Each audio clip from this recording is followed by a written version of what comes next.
Okay बंधु, विकी कौशल की नई फिल्म छावा आपके लिए सिनेमाघरों में हिंदी में रिलीज हो चुकी है, जो कि एक 2 घंटे 40 मिनट की फिल्म है, जहां हमारे इतिहास को दोहराया गया है और हमारे सामने एक्शन ड्रामा के तौर पर पेश भी किया गया है। दोस्तों, देखा जाए तो छत्रपति शिवाजी महाराज के बारे में हमने इतिहास के पन्नों पर पूरा एक सिलेबस पढ़ा है, लेकिन उनके बेटे छत्रपति संभाजी महाराज के बारे में हमें ज़्यादा पढ़ने को नहीं मिला। लेकिन इस फिल्म के ज़रिए हमें छत्रपति संभाजी महाराज के बारे में और उस शूरवीर के बारे में जानने का मौका मिलेगा, जिसके कारण उनका नाम छावा पड़ा। दोस्तों, वो एक ऐसे शूरवीर थे जिन्होंने पूरे 9 साल तक मुगल सम्राट औरंगजेब के नाक पे दम कर रखा था, और तो और जिनके एक दहाड़ से पूरा मराठा समाज एकजुट हो जाता था और किसी को भी लोहा देने की ताकत रखता था।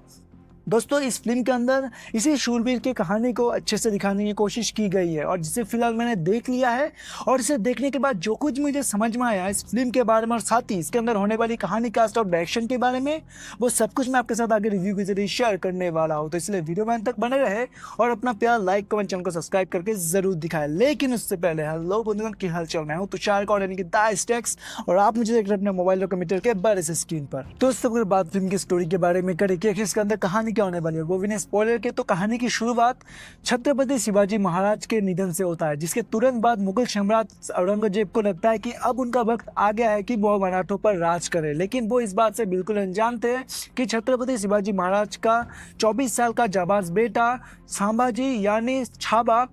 अपने पिता के स्वराज के सपने को सीने पर आग बनाकर उनके तरफ बढ़ रहे हैं। वो अपने सेना के साथ मुगलों के शान माने जाने वाले बुरहानपुर पर ऐसा तबाही मचाते हैं कि मुगलों का जोश मातम में बदल जाता है, और इसी कारण औरंगजेब उन्हें जिंदा पकड़कर तरपा तरपा कर मारने की कसम खाते हैं। लेकिन उनकी इस कसम को पूरा होने में पूरे 9 साल का वक्त लगता है, और इस 9 साल के दौरान जो कहानी घटती है उसी को इस फिल्म के अंदर अच्छे से दिखाने की कोशिश की गई है। फिलहाल बात अगर फिल्म का डायरेक्शन, स्टारकास्ट का परफॉर्मेंस और मेरे पॉइंट ऑफ व्यू की करें, तो इस फिल्म को लक्ष्मण उत्तेकर ने डायरेक्ट किया है, जिन्होंने इससे पहले हिंदी मीडियम, लुका छुपी और मिमी जैसे फिल्मों को डायरेक्ट किया है। लेकिन इस फिल्म में उनका काम कुछ अलग ही था, क्योंकि दोस्तों, इतिहास के इतने बड़े वीर पर फिल्म बनाना कोई आसान बात नहीं होता। आप थोड़ा भी यहाँ वहाँ चूके तो आप पर कई सारे सवाल खड़े हो जाएंगे। लेकिन इस फिल्म में निर्देशक ने अपना काम काफ़ी ईमानदारी के साथ किया है, और ऐसे महान वीर की कहानी को लोगों तक पहुँचाने के लिए उनका और मैडक्स फिल्म वालों का तारीफ तो ज़रूर होना चाहिए। दोस्तों, इस फिल्म को देखते हुए आपको ऐसा लगेगा कि आप इतिहास के उन गलियों में वापस चले गए हैं, जहां पर छत्रपति संभाजी महाराज के शौर्य को, उनकी वीरता को और उनके महानता को बड़े करीब से देखने का मौका आपको मिल रहा है। दोस्तों, फिल्म का हर एक फ्रेम बहुत ही कमाल का है, जहां आपको पलक झपकाने का एक भी मौका नहीं मिलता, और साथ ही फिल्म के अंदर जो लड़ाई दिखाए गए हैं, जो युद्ध दिखाए गए हैं, वो काफ़ी ग्रैंड है, जो आपको बिल्कुल भी नकली नहीं लगते, और साथ ही जो परफॉर्मेंस है वो अलग ही लेवल का है। और इस तरह के परफॉर्मेंस की वजह से ये फिल्म एक स्केल ऊपर चला जाता है। दोस्तों, इतिहास की इस कहानी को देखकर आप बहुत ज़्यादा गर्व महसूस करने वाले हो, क्योंकि हम उस देश में पैदा हुए हैं जहां पर छत्रपति संभाजी महाराज जैसे वीर पैदा हुए थे। और साथ ही फिल्म का जो लास्ट का आधा घंटा है वो आपके दिमाग में ऐसा असर छोड़ेगा कि आपको नॉर्मल होने में बहुत वक्त लग जाएगा। पर हाँ, कुछ चीज़ ऐसे ज़रूर है जहाँ मेकर्स को थोड़ा ध्यान ज़रूर देना चाहिए था, क्योंकि ये कहानी इतनी बड़ी है और इतने बड़े शूरवीर की है कि उन्हें ठीक से जानने का मौका और हर एक इमोशन को फील करने का मौका दर्शकों को मिलना चाहिए था।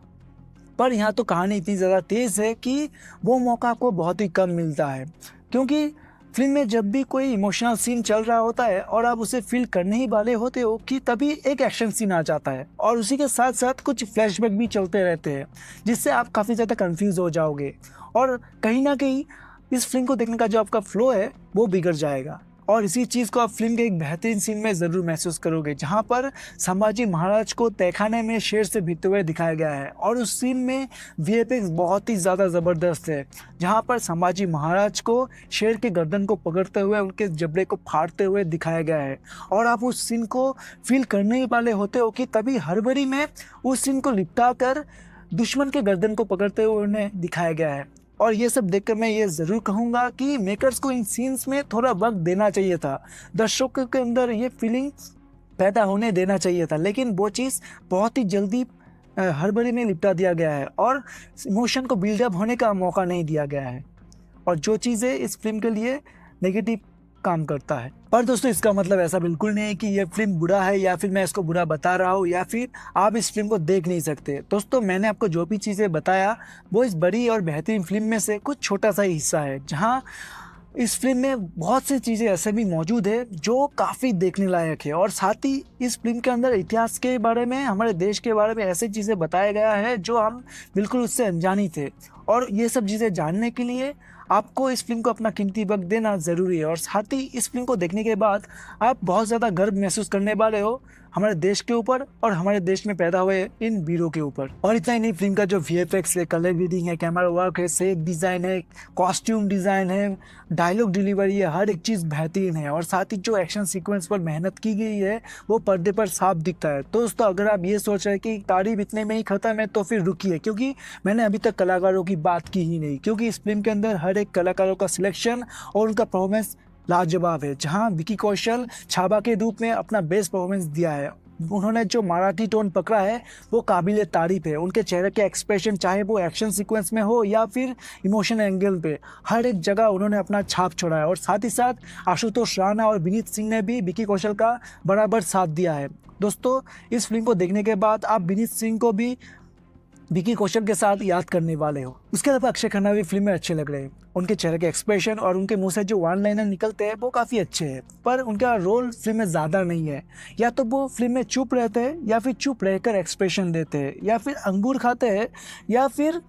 उनके मुंह से आप 2-3 डायलॉग सुन लोगे जो अच्छे हैं। पर बात अगर फिल्म के बाकी कलाकारों की करें तो उनकी मौजूदगी आप फिल्म में महसूस करोगे। उन्होंने हर एक रोल को अहम बना दिया है, वो अपने आप को इस फिल्म में साबित कर चुके हैं। हर एक कलाकार इस फिल्म में ज़रूरी है। कुल में अगर फिल्म को देखने का, तो मैं आपसे इतना ही कहूँगा कि अगर आपको हमारे इतिहास से जुड़े उन शूरवीरों की कहानी को नज़दीक से जानना है जिसके लिए आप गर्व महसूस करें, और साथ ही जहाँ पर एक्शन और फैमिली ड्रामा भी मौजूद हो, तो फिर ये फिल्म आप ही के लिए है। और साथ ही इस फिल्म में आपको विकी कौशल को एक अलग ही अंदाज में देखने का मौका मिलेगा, और उनके लिए तो आपको टाइम ज़रूर निकालना चाहिए ताकि आप थिएटर में जाकर उस गूज़बम्प को महसूस कर सके। फिलहाल बात अगर रेटिंग की करें तो फिल्म छावा को अच्छे से देखकर विचार करने के बाद इस फिल्म को मेरी तरफ से मिलते हैं 5 में से 4 स्टार। और साथ ही अगर आपने इस फिल्म को पहले ही देख लिया है तो आपको आज का मेरे रिव्यू इस फिल्म के ऊपर कैसा लगा कमेंट में ज़रूर बताएं। तो आज मैं तुषार कौर यानी कि ताज टेक्स आपसे ये बिल्कुल नहीं कहूँगा कि आप मेरे पेज को फॉलो या फिर चैनल को सब्सक्राइब कर लें, क्योंकि मुझे पता है वो आप कर ही लोगे। लेकिन मैं आपसे आज ये ज़रूर कहूँगा कि आप मेरे साथ एक साथ ज़रूर बोलें कि हर हर महादेव, जय शिव शंभु, जय महाकाल, राधे राधे।